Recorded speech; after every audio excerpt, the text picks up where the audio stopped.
Jay. Welcome to Mvskoke Radio, your weekly source for tribal and community news, interesting guests and discussions, plus a local events calendar.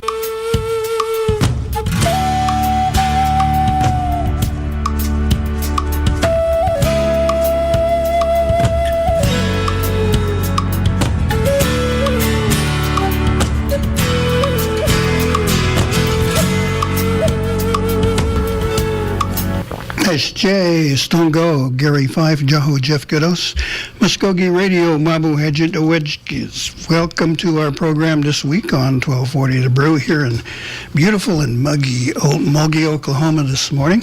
Thank you for listening in. It's so nice to actually hear from you occasionally, that there's somebody out there paying attention. We have three things to share with you on today's program. First of all, we're in the midst of National Suicide Prevention Week. We have staff from our behavioral, I forgot the title there. Behavioral Health? Pardon? Behavioral Health, thank you. And that was one of our guests here, Tamara Newcomb, and also joining us is Leslie Crow from the program. Want a job as a radio host? No, okay, crazy. Done. No. Don't suggest that you don't do it. It's not worth it. Anyway, we want to get back to the subject here. It's National Suicide Prevention Week from the 5th through the 11th, and the Muscogee Creek Nation is doing its part in observing the week and offering up some program and assistance for our own people here in this area.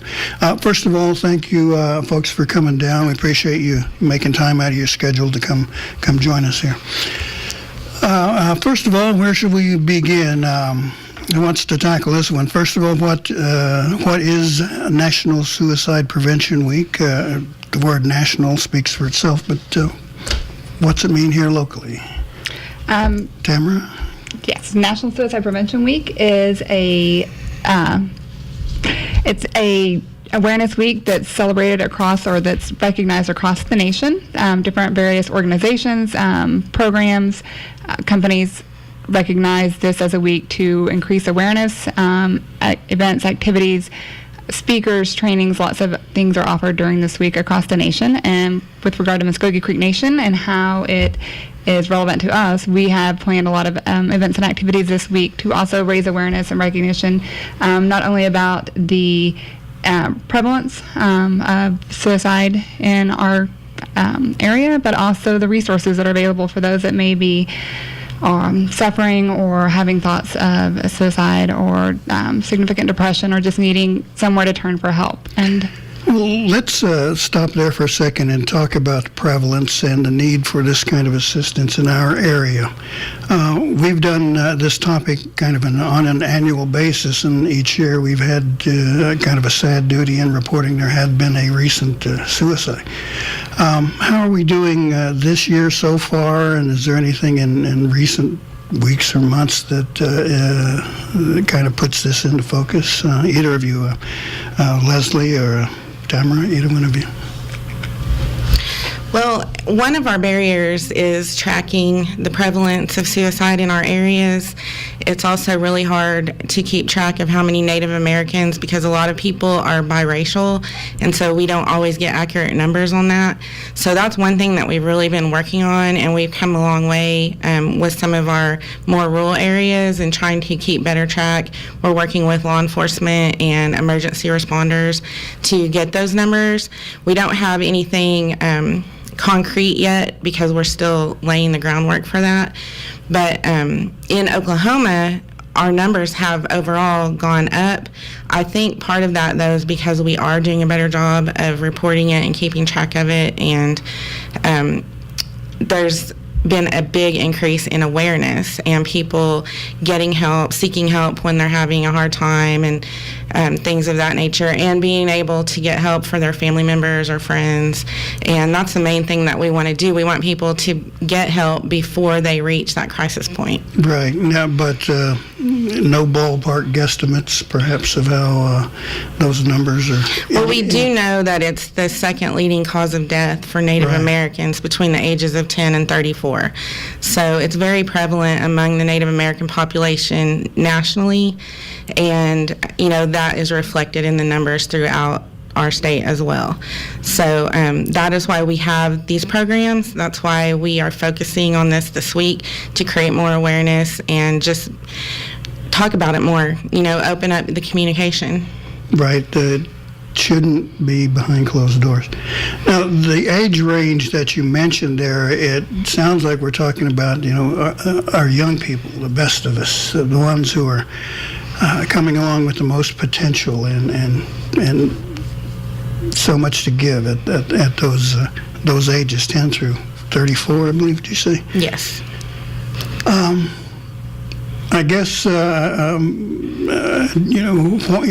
ask why. Are they still growing emotionally, or at that age do we really get involved with our lives so much emotionally that this sort of thing becomes so powerful? Do you know what I'm getting at there? There are a lot of different factors that contribute to that, and some of it has to do with poverty, substance abuse, and lack of resources. That's why we're trying to strengthen the availability of resources and the awareness of where to get help. Sometimes when families are having issues, that causes problems for the youth. And then, there's other things too, such as bullying and those kind of issues that can contribute as well. It sounds a little silly, but do we have any feel for how widespread the problem is, and do you have the resources to tackle the problem? Tamara, perhaps you have. With regard to how widespread it is, when Leslie was commenting on the prevalence rates, one of the reasons it's hard to track that is because most of those deaths are investigated. It's a long time before the OSBI and the different entities that are involved make a conclusion. And so by the time we get prevalence rates or rates, or state rates, it's 2 to 3 years removed. And so the data that we get is 3 years old, so it doesn't give us a good idea about what is going on right now, what impact are we having right now, and what's going on. And the only way that we can really judge that is by the increased numbers coming in our door seeking help.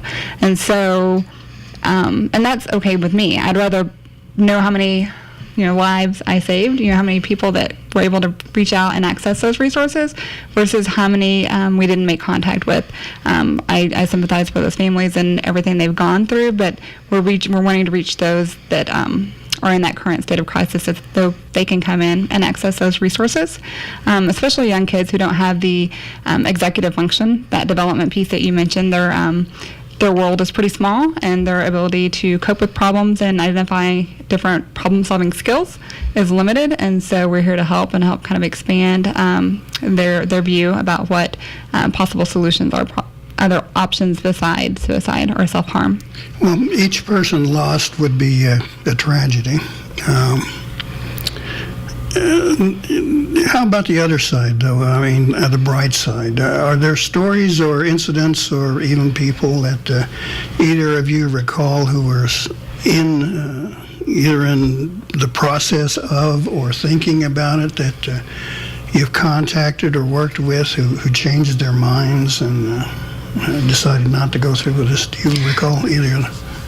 I think that we have that happen on a regular basis because we are having more and more people come in when they've had suicidal thoughts. We also have a crisis number for our clients to call if they're experiencing suicidal thoughts after hours, and we've implemented the text line, and that is attractive to youth. They like to text. They don't always like to talk. And so, which anyone can do it. They don't have to be in that age group.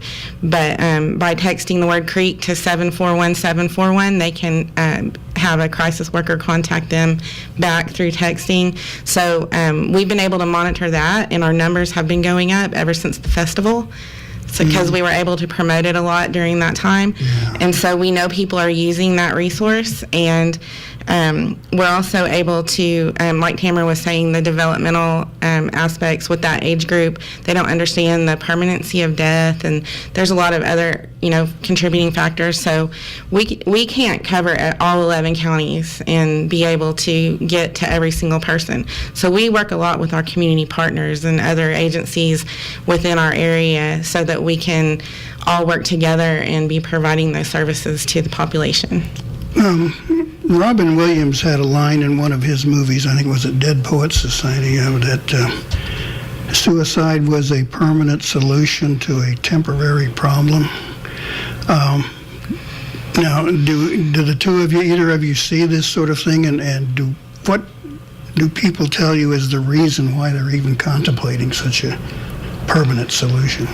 Most of the time, research shows that when someone is having active suicidal ideation, they're in a moment of crisis, and if they can somehow hold on, for 2 to 4 hours, if it's reaching out to someone, speaking to a crisis worker, contacting a friend or a relative, just to get them through that 2 to 4 hour. Correct me if I'm wrong if that's the time frame, but that very brief, intense period of crisis, the suicidal ideation diminishes. It doesn't go away completely, but that period of time in which they're ready to act on that impulse is highest for only a very brief period of time. And if they can just make it to that time, the sun kind of comes out a little bit and they can see some different options. And so that really is our key message, is getting people, when they're in that active period, it's just getting them either a placement in a psychiatric institution to get them stabilized, get them some coping skills, or get them through that period of time so that they can work through it and be able to work on other skills and be better able to defer those types of impulses in the future. Could the thought of some sort of institutional placement or program actually kind of work against you? Do you think at any time people get scared of, they're going to pick me up and take me away and lock me in some kind of psych ward or something like that? Does that scare people off, do you think? I think it's definitely stigmatized. I think there's a huge stigma surrounding psychiatric hospitalization, and so we work closely with all of the clients and population that we serve to let them know that that's our last resort. We want people in their homes, in their communities, with their families. We don't want them in the hospital, but that's our last resort. If we can't guarantee that you can keep yourself safe, and we don't trust that that's going to happen, then that's our best option, because our primary goal is to keep you safe so that you can get through this crisis period and start working towards the future. Do you, either of you, do this emergency responder work yourselves, or do you have staff folks who do that job? We both provide on-call services, and we always have an on-call therapist 24 hours a day through behavioral health. No, I don't want to pry or breach someone's confidentiality, but is there an example or examples of people that you personally have spoken with and you kind of talked them down? Has that work happened with either of you? I think we both have, and Leslie can speak to it as well, but we've had both types of examples where we've had someone call in crisis and experiencing suicidal ideation, and you talk to them if they're an established client, what are some skills that they've worked on with their therapist, breathing, relaxation, distraction, kind of help them walk through those steps. If they haven't been established, they don't have those skills, developing some of those over the phone, giving them ideas, assessing where they're at in their suicidal ideation. And so there's definitely been numerous calls where it's ended successfully, and they've agreed to come into the clinic the following Monday or whatever, the next day, if it's after hours, to get some follow-up treatment. And there's also been times where we've been on the phone and we're not sure on the phone that they're going to be able to keep themselves safe, and so we get them using motivational interviewing and some different other techniques to agree to voluntarily go to the hospital. Taking this another step, say I were to call you up and not tell you who I was or where I was, but say I'm sitting here with a loaded pistol in my lap. What are you going to do for me? How can you help me? What would you do? Well, in a situation like that, we have to involve law enforcement because there's a weapon, and we're not able to do anything until that situation is taken care of. So we always try to get people's location and hopefully their phone number in case we get disconnected or anything of that nature. And we also work closely with law enforcement. We do trainings with them, and we talk to them to make sure we're all on the same page. And they do know how to respond, especially our local ones around here. We work with them a lot, and people do see them as, I'm in trouble if the police come. But they are there to help, and they are the only ones that can transport someone safely, using the different types of restraints and things that they are allowed to use that we can't use. But when we do trainings, and we always teach people not to intervene when someone has a weapon, because we don't want anyone to be in danger. So if someone says, I do have a firearm, bingo, the light goes on and you move into this secondary mode. But that's one of our recommendations. If someone is having depression or substance abuse issues, is making sure they don't have access to firearms. If there's anything you can do to get it out of your home for a while, or make sure there's no ammunition, because these things can happen suddenly, and so it's just best not to have those things, or make sure they're locked up. Just for safety purposes. It must be difficult here in Oklahoma, where practically everyone has a firearm of one sort. Firearms are used more than any other method for suicide in Oklahoma. Oh my gosh!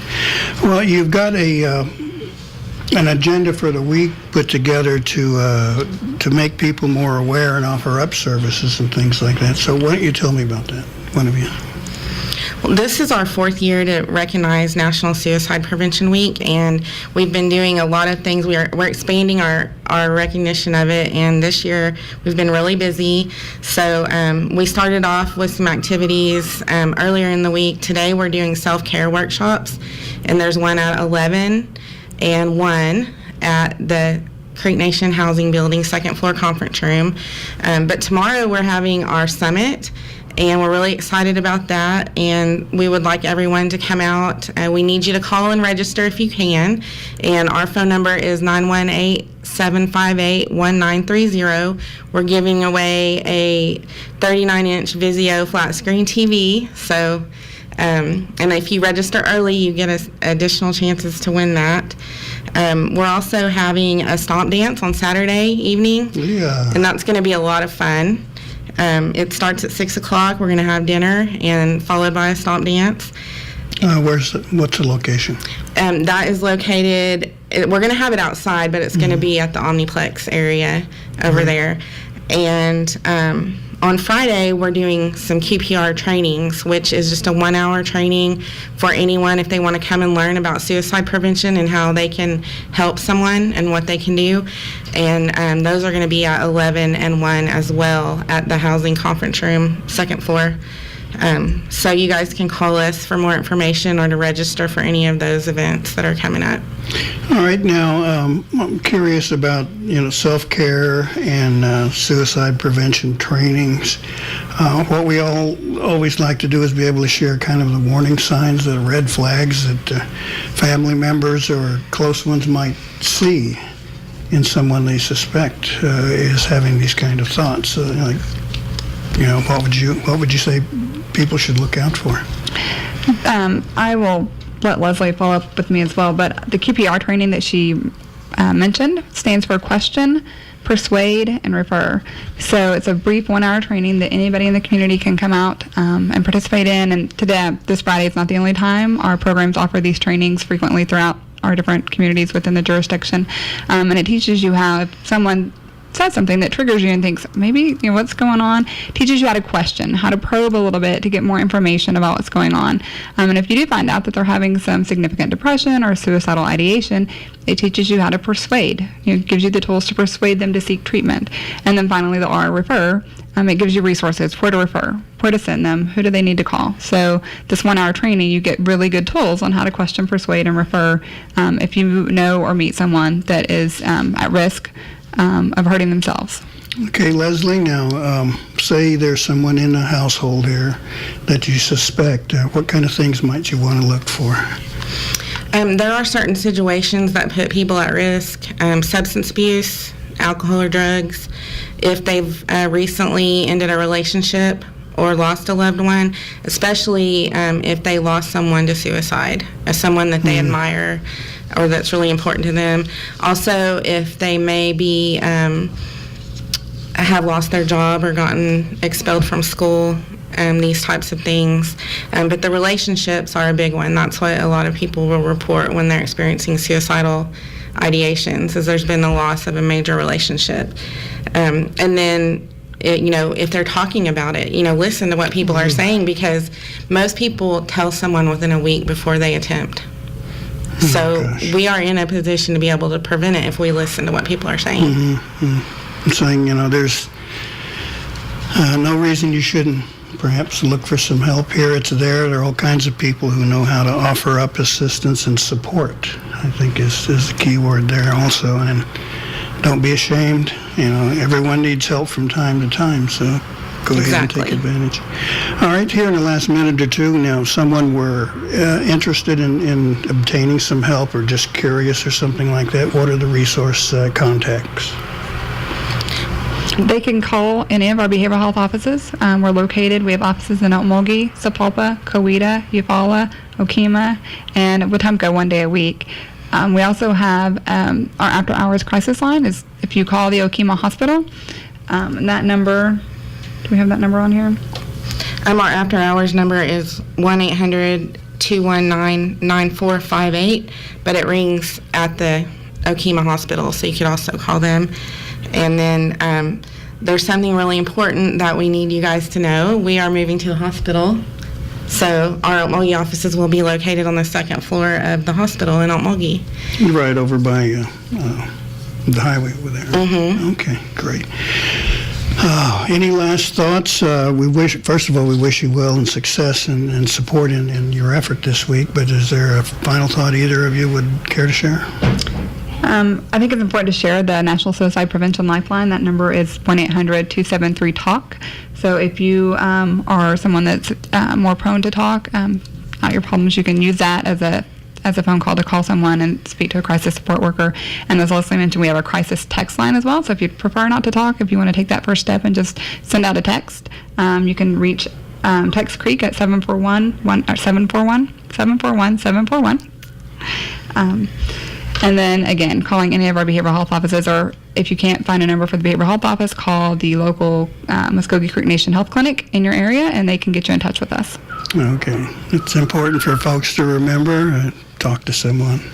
And I think all of this information is on the website currently. Great. And that address again? The main one for the tribe, Mvskoke MCN-NSN.org. Okay, great. Or Gov. Gov. All right. Well, thank you, Tamara Newcomb and Leslie Crow, for coming in to talk to us about the problem that unfortunately stays with us for the worst of reasons, and for sharing your information and calling folks to ask for help. So, Widow, thank you. Appreciate it. Thank you. We'll take a pause here, and we're going to be back with a chat with Roger Johnson, and he just returned from his trip to support the Dakota Access Pipeline Protector Camp. We'll take a real short interview with him and kind of an update on what the Muscogee Creek tribe sent up north, and then we'll be back later on and talk about the phones. Has anyone ever called the Muscogee Creek Nation and never got an answer? We'll talk to you about what we found out. So stay with us here on Mvskoke Radio on 1240 The Brew. I started doing it when I was 11. I wanted to be just like my big brother. And some of my friends were already doing it. We got hooked fast. I just can't get enough. I'm Jacob, and I'm addicted to playing the drums. There's lots of stuff that makes it cool to be native. Doing meth isn't one of them. Find something better to do. Check out ncai.org. A message from the Partnership for a Drug-Free America and the National Congress of American Indians. Who am I? Am I native? I don't want people assuming things because I'm Indian. I just want to be me. But how do I live in two worlds? Some guys just check out by doing meth. But that ain't for me. Because I see my family, my friends, my drum making, my future. There are a lot of cool things about being who I am, and meth isn't one of them. Learn more at ncai.org. A message from the Partnership for a Drug-Free America and the National Congress of American Indians. One Fire Casino in Okmulgee offers Ladies' Day every Monday with $5 match play, VIP days for seniors on Tuesdays, lunchtime match plays on Wednesdays and Thursdays, and several other great drawings and prizes throughout the weekend. Don't forget to take advantage of spinning the wheel on Sundays to win up to $5,000 cash. Be sure to check out the daily meal specials at Council Oak Cafe. There are exciting monthly giveaways with extravagant prizes. Come and play at One Fire Casino, where it really is okay to play with fire. Okay, we're speaking now with Roger Johnson of our Tourism and Recreation Department. He's the guy that runs the fitness programs at the Dome.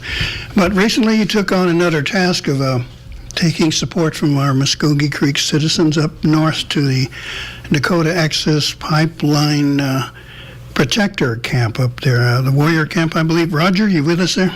I'm here, man. Okay, what was the name of that camp? Sacred Stone Camp. Sacred Stone, right. Now, that is began as a grassroots effort of people trying to block this pipeline, keeping it away from sacred sites up there, which is a story we know down here, but also to try and prevent its completion and possibility of contaminating the water up there, particularly for the Standing Rock Sioux. It began as a small thing, so to speak, but now has swelled into national and even international proportions.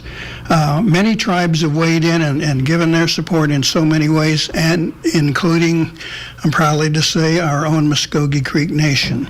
Roger, tell me what happened there, what motivated you all to put this load together and take it up north. Be happy to. Thanks, Mr. Fife. I sure appreciate it. The main thing that happened that you see all over social media and everything else, you see a big turning events. Well, it kind of strikes you. I mean, as a Native American myself, I mean, you can't help but to feel some kind of, residency there. I mean, this is essentially, in the beginning, it was our land. We've offered to share and everything else, and we've pushed everybody to reservations now.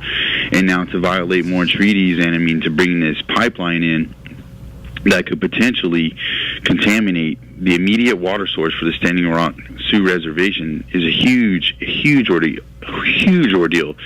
I believe it's completely pivotal. I mean, if it goes one way, does it allow for more future pipelines, for more sacred sites, for more reservations, more water sources for future indigenous tribes of America and throughout the world to be just put out by these things?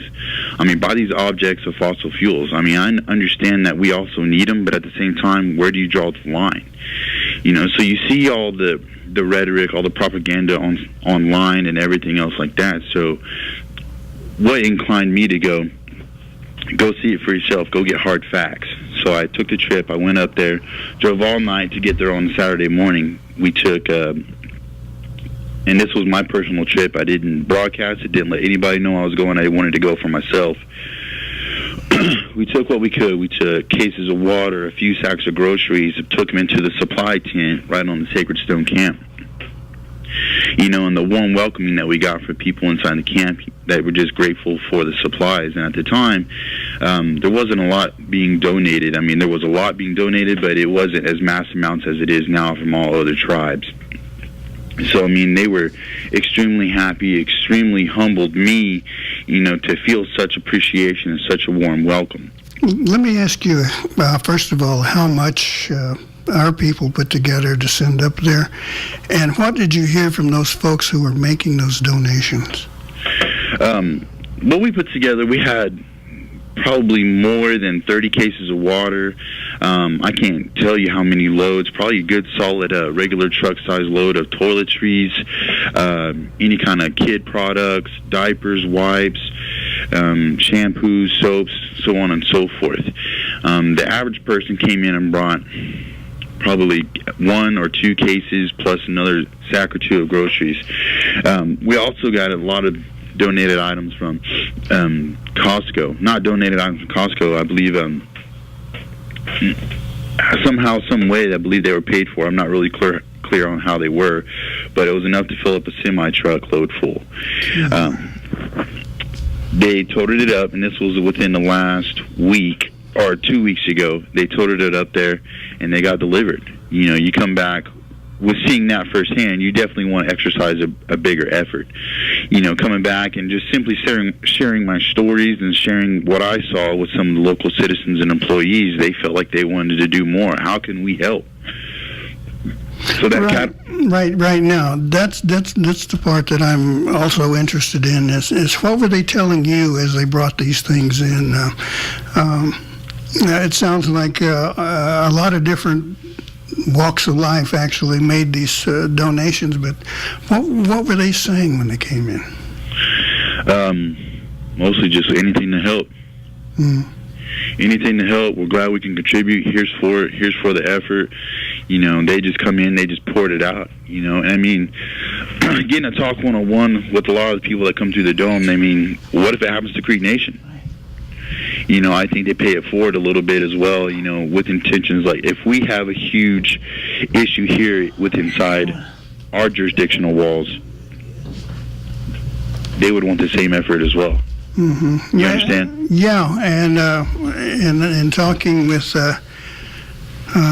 other people about this particular issue, they say we have already been through it with the loss of hickory grounds down south, and I'm sure there have been environmental issues that have popped up and made themselves come to the forefront. What did it make you feel like when you heard these people come in and bringing these supplies to help other people? And what went through your mind and heart? I'm grateful. I'm extremely grateful and extremely blessed to work in the capacity that I am with Creek Nation. To be able to put on something that could provide supplies and relief effort to another tribal nation. That's what it's all about. I mean, if you look at it, we're all here to serve the same purpose, to help each other, whether it's with your own tribe or within. It's expanding your help to other tribes. It's the same purpose. I mean, it's hard to tell, one young indigenous male or one young indigenous female, what's your purpose? And 9 times out of 10, you'll get, I want to get back to the people. That's a uniform answer a lot of the times. I mean, it sounds cliched and it sounds kind of like rehearsed and it sounds like a default answer, but I genuinely think that's how people want to feel. And I genuinely think that's how they feel. With the outpouring of donations, prayers, support, and good thoughts and kind words, I mean, that's the feeling that I got in return. Oh, that's wonderful. Roger, we're going to have you on next week's show to come talk about more of your experience. And if there's any other members of your party that went up that wanted to speak, we'll do that. And I think we'll try and open up the phones for comments from our listeners during those discussions too, if you can deal with that one. But Roger, thank you so much on behalf of so many people whose hearts were warmed and gladdened by the work you did and the stance you all took in turning that into physical reality for our brothers and sisters up north. So many medos for that one. Okay, now, as I say, we'll have you back next week to talk, but we want to thank, by the way, will there be any more of these kind of trips? Not completely totally sure yet. I know there's some talks amongst some other people who want to go up there privately, but that's on their own account, and not sure how further it's going to go, sir. Sure, well, they're listening to their hearts then. Okay, well, thank you so much, Roger. We'll let you go and get out of your way. And as I say, we'll have you back next week to expand our discussion. Thank you, sir. All right, we're going to take a short pause here, and then we'll be back with our media coordinator, Jessica McBride, and talk about the phone service you get when you call a Muscogee Nation. Intriguing subject. How many of you all have been put on hold for something? Anyway, we'll be back right after this. Hear that? That's the sound of Hope being killed by meth. Methamphetamine use is causing huge problems in our community. Hear that? That's the sound of something you can do about it. Events like rodeo, res ball, and family time can help keep kids away from meth. Talk to your kids. Keep our culture alive. A message from the Partnership for a Drug-Free America and the National Congress of American Indians. Learn more at ncai.org. Okay, welcome back to Mvskoke Radio here on 1240 The Brew in beautiful and Muscogee. Welcome, Jessica. Jessica McBride is the media coordinator for Mvskoke Media. We want to thank her. We got on the phones here. We talked to our own people. We see checking out how they respond, right? First of all, tell me what all you all did there. Or me too, by the way. I made a few calls. Yeah, Gary, you were a part of it too. Right. Well, it kind of started with an idea, and we hear from citizens, we get complaints from citizens, things to look into, but something that's been kind of going on for a while now is citizens complaining about just getting voicemails and not actually getting to talk to somebody about their problems.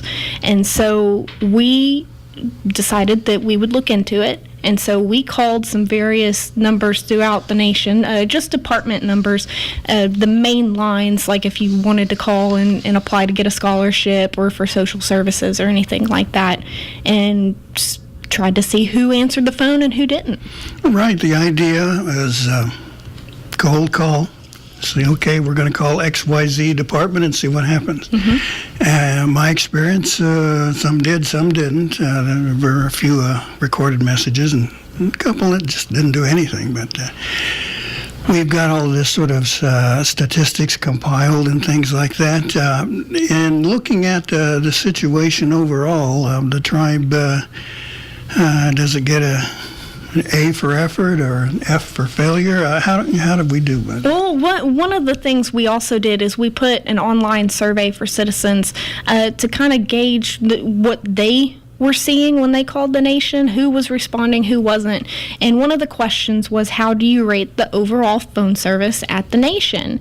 And a majority of citizens who took the survey said that they rated it as poor.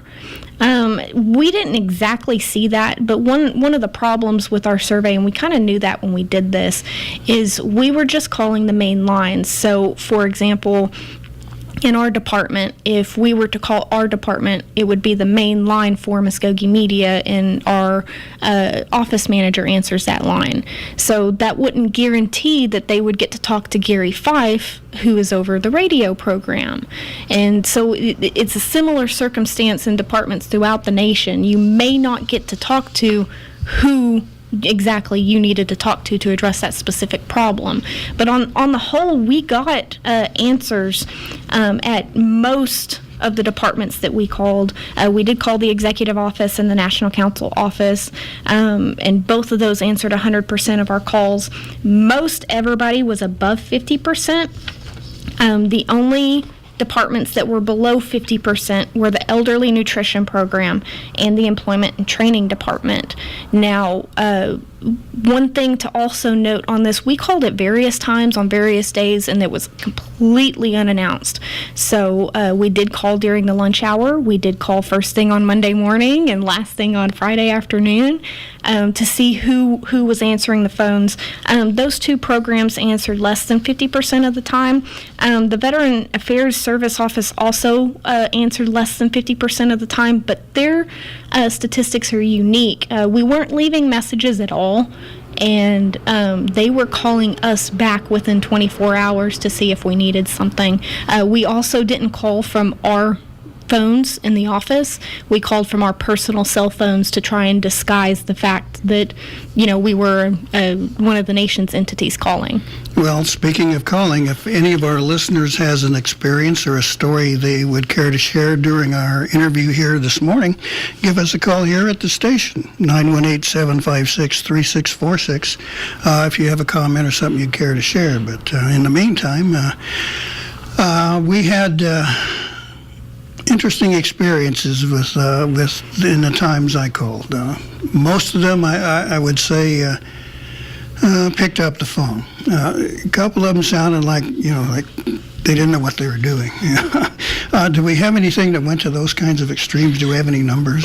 We've got a few numbers. Some of the entities that we called, such as Behavioral Health, MNBE, or the health system in general, they actually have an automated system, and so we just notated that and considered it that they answered the phone because you could press 1 to talk to whoever that you needed to talk to, and you could go through the menu to find that. A couple of notes, though. At one point when we called employment and training, they didn't have a voicemail set up, And I believe housing was the same way. Yes, neither one of those entities had a voicemail set up on one of the times that we called them. Something else interesting to note is shortly after we published the results of the phone survey online, there was a notice that went out from telephony, teaching people how to use their voicemail and how to set up their voicemail. That was a mass email that was sent to all Creek Nation entities. And then shortly before we published, there was also an email from Tribal Administrator Judy Hompey that suggested that reminding people to set up a voicemail in case they're going to be out of the office and to try to check voicemails within 24 hours and call citizens back. Did either of those departments get a hold of you and give you any feedback? Because that kind of gave them a minor little kick in the backside, it sounds like. No, we didn't reach out to them. We kind of wanted this to be purely numbers-based and purely, our research. So we published our research in the call log in full. So it's online, and it'll be in the Muscogee Nation News as well. So you can read that and see all of our research. We also are publishing the full citizen survey and what citizens had to say. And not all of the responses on the citizen survey were bad. I said that over 50% rated the general service as poor, but some of them said that they were pleased with the service that they got and actually gave shout outs to individual programs and people, and one of them actually gave some suggestions on how the nation should adapt the program or adapt the phone system to make it better and more accommodating to citizens. Well, we wouldn't want all of our people to sound like robots, but I would assume that there is a common core that the people, the first responders, let's call them, protocol they should follow then in responding to citizens' complaints or comments or that was one of the things that one of the citizens suggested on our online survey. Is they said, most places in the outside world, as far as like customer service goes, they're required to answer the phone within 3 to 4 rings, and if they don't, they have to have a voicemail set up saying, hey, we missed your call, we'll call you back within so many hours, or hey, so and so's out of the office today, but if you need immediate service, call this person. And that was one of the suggestions that we got from citizens. And in fact, I think we got a couple of them saying that that's how they handle their phone service wherever they work. Well, it seemed like the next logical step then would be accountability. It's like, okay, if you're not doing your job, then this is why we have to take this action. Did any of this go that far, or did any of the survey responders underline that particular need? The citizens asked for some accountability. Now, we've heard that across the board for the last several years. But one of the things that came up during one of the National Council meetings, National Council Rep Rufus Scott brought it up during Principal Chief James Floyd's address and said, hey, I'm getting citizens' complaints of ignored phone calls, citizens that aren't being responded to or they can't get through and whatnot. And I'll quote Principal Chief James Floyd. He says, I couldn't agree with you more. That's our job. That's our obligation to work with our citizens. And he also encouraged cabinet members during that meeting, hey, tell your people to answer their phone because we're here to service the citizens. Mm-hmm. Now, as we were kind of looking through your article here, we saw different topics, different responses people had. Were there other suggestions that people were looking at, or that you saw perhaps in the survey of problems that could be remedied fairly simply? I mean, like train your people a little more and remind them you get on the phone, that's part of your job, or at least an automated system that doesn't sound quite like the robot saying press 2 to talk to the supervisor, press 3 because we don't care. Well, one of the things that did come up in the citizen surveys, they said, there's phone systems out there that if someone doesn't pick up the phone, so for example, Gary, you don't pick up the phone within 3 rings, then it won't go to your voicemail. It'll actually transfer the call to my line, and I'll have 3 or 4 rings to pick it up. And if I don't pick it up, then it'll go to other lines within the same office until somebody answers the phone. We didn't ask to see if our phone system would do that. So that is something to consider.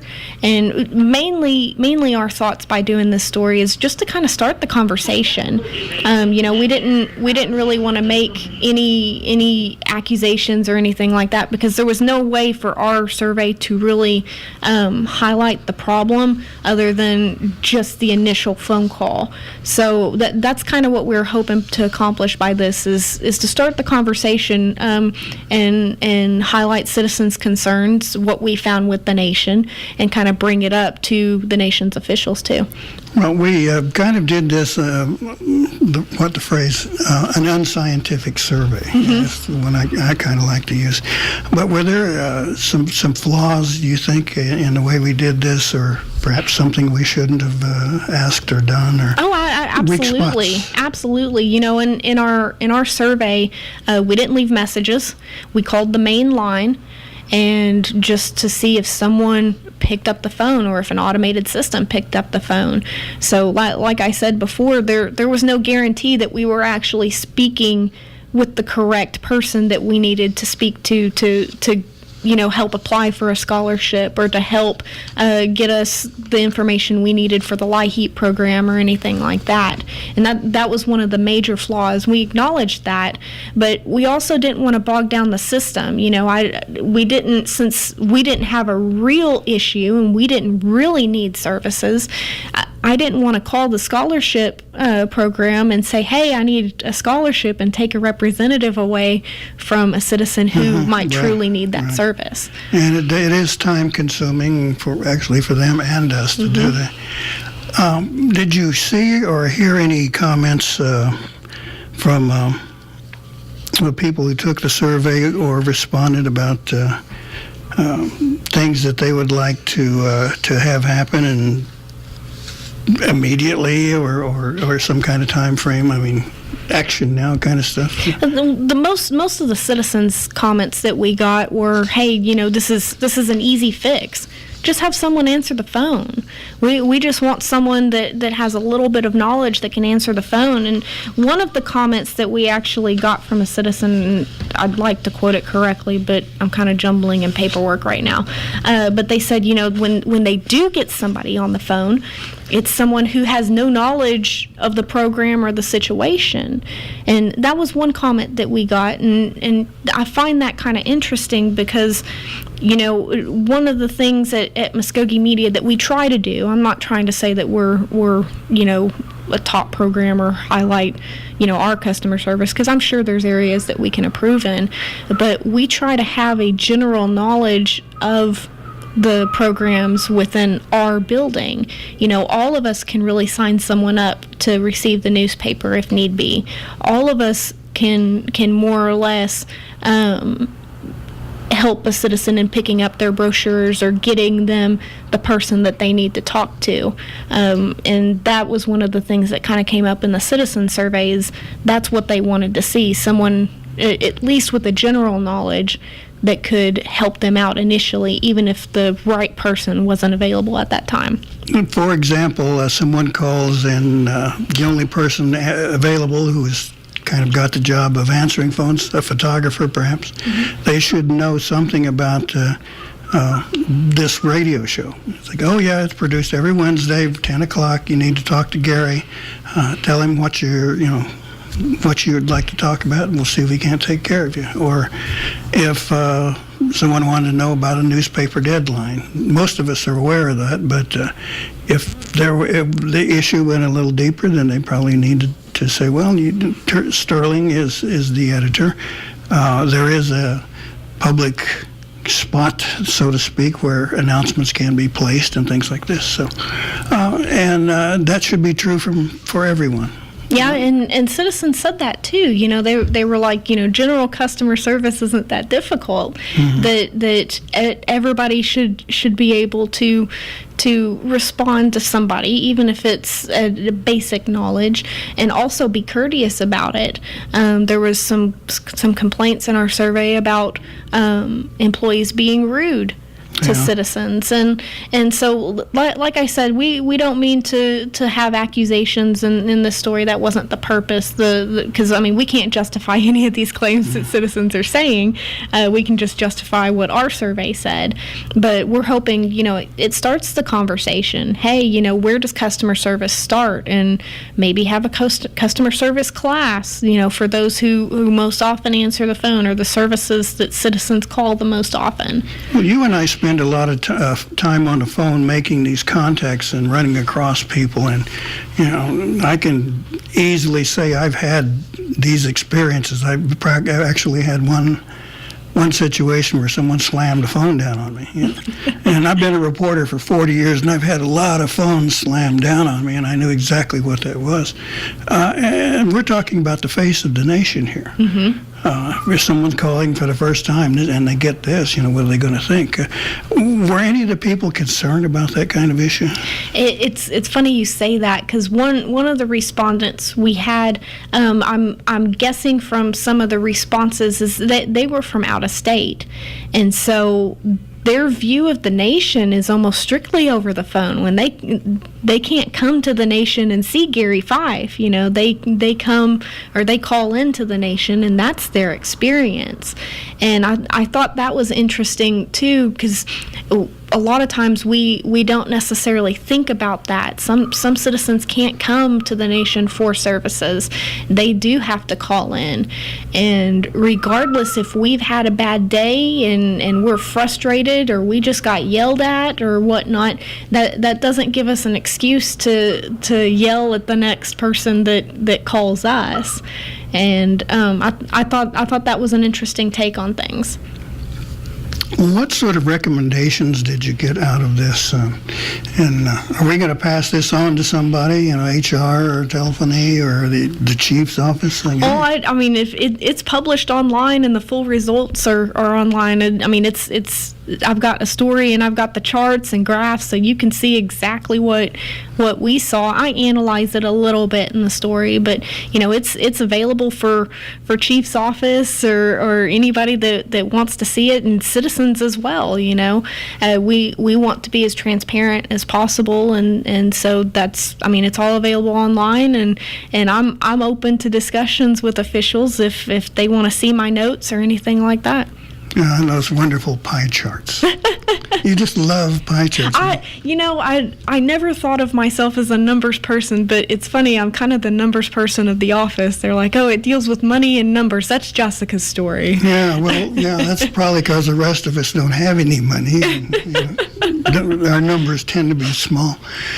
But actually, you know, we might laugh at it, but it clearly illustrates, you know, the points we're making. Like, we need training here. This office is good in this, and things like that. Now, we have any plans for a follow-up, or perhaps sometime in the future, and see if we've improved? I think so. One of the reasons we started the survey back in March, so it's been a long time coming, and I think we may give it some time and try it again and see if things have improved or not improved. You know, just see how citizens feel, and if the departments do any better in our phone survey. Maybe we think up a better way to kind of analyze the phone customer service at the nation. And hey, citizens, if you've got an idea, you know, for a story like this, or you've seen some customer service problems or anything that you want us to kind of do a story on or look into, hey, email me, call me. My email address is jmcbride@MvskokeMedia.com, and it's Muscogee spelled the traditional way. And my phone number is 918-732-7762. Right, and we'd prefer that you have legitimate problems or ideas rather than grudges. Right, and you have to understand too, as media, we want to remain neutral. So this needs to be something that we can actually look into and investigate and whatnot. And for some issues, you may be asked to go on the record and list your name so that we can quote you in the story. We have looked at this story, and I actually enjoyed doing it because it kind of gives us more of a chance to flex our wings in a different direction, and we want an absolute service to our readers and the general population. If anyone has any questions or anything else about the survey, how do they get in touch with you again? My phone number is 918-732-7762, or you can send me an email. It's jmcbride@MvskokeMedia.com, and that's Muskogee spelled Mvskoke. And all this information is available online, and it'll also be published in the Muscogee Nation News as well. So if you receive the paper, you should see it soon. Good. And if you're a citizen and don't receive the paper, give us a call. We promise to answer the phone. And you can call me on that phone number too, and I can help get you signed up for the paper. Yep, we've got a little process there. Okay, we've got a few minutes left. We've got a few community announcements to get to. Oh, let me do this also. We want to introduce Honey Naranso. Naranso. Did I get that right? Carranzo. God, I don't know where. It's not Friday yet, Gary. No. It's almost 66 years old here, too. We want to introduce her today. We'll be working her into our system as reporter, interviewer, perhaps a host at some time when we all have to run away and leave her stuck with it. But let's get around to a few announcements here. Let me start with this one: Hickory Ground Bingo and food sale at the Dewar Community Center. The food sale starts at 11 a.m., I presume. Bingo at 1 p.m. That's September the 10th, Hickory Ground Bingo. For those of you looking for a job, Okmulgee is having a job fair on October 6th at Greene County Technology Center, located at 1100 Oklahoma 56th Loop. For more information, call 918-732-7780. Muskogee language classes have started back up. They've got 3 different classes for age groups. One is for Head Start students, and that started September 6th. The daycare students, and that started September 6th. And then adult classes that are open to everyone. They're on Tuesdays starting September 13th. They're on the 2nd floor of the housing building. Looks like they're on Thursdays as well. So Tuesdays and Thursdays, 12 to 1. For more information, call 918-732-7724. If you are a fan of boxing comes to the Muscogee Creek Dome here in Okmulgee on September 24th. Several matches on the card for September 24th. Professional boxing at its finest, they say, with not heavyweights, but pro debut of Vincent Bacchus, Richard Dawson. There's also a woman on the card, Jasmine Clarkson. Looks like an interesting evening of boxing. Sharetta McChicken. Yeah, Metcalf. There we go. 24th, Saturday night, Muscogee Creek Dome here in Okmulgee. Tickets on sale now. You can get them at Ticketstorm. Doors open at 6 p.m. and fights begin at 7 p.m. If you enjoy playing golf, the College of Muscogee Nation is hosting a fundraiser golf tournament on October 7th at Fountainhead Creek Golf Course. For more information, contact Mackie Moore at 918-549-2805. The Muscogee Creek Nation is taking donations for a baby shower. It's going to be hosted in November 2016. The deadline for donations is October 1st. They're looking for diapers, wipes, pacifiers, and anything that a mother with a young baby may need.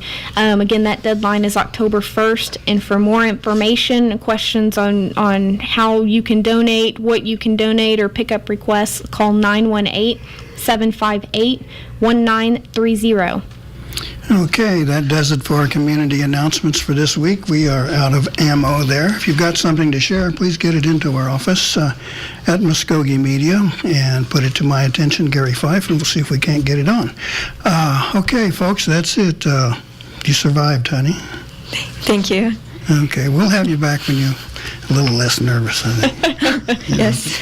Okay, thank you, Jessica, for coming in and filling us in on this intriguing survey. We appreciate the help there. And Honey Cronzo for coming in and learning our business here.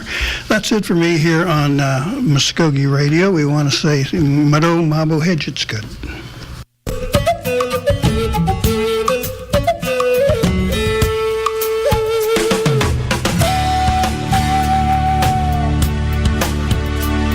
Been listening to Mvskoke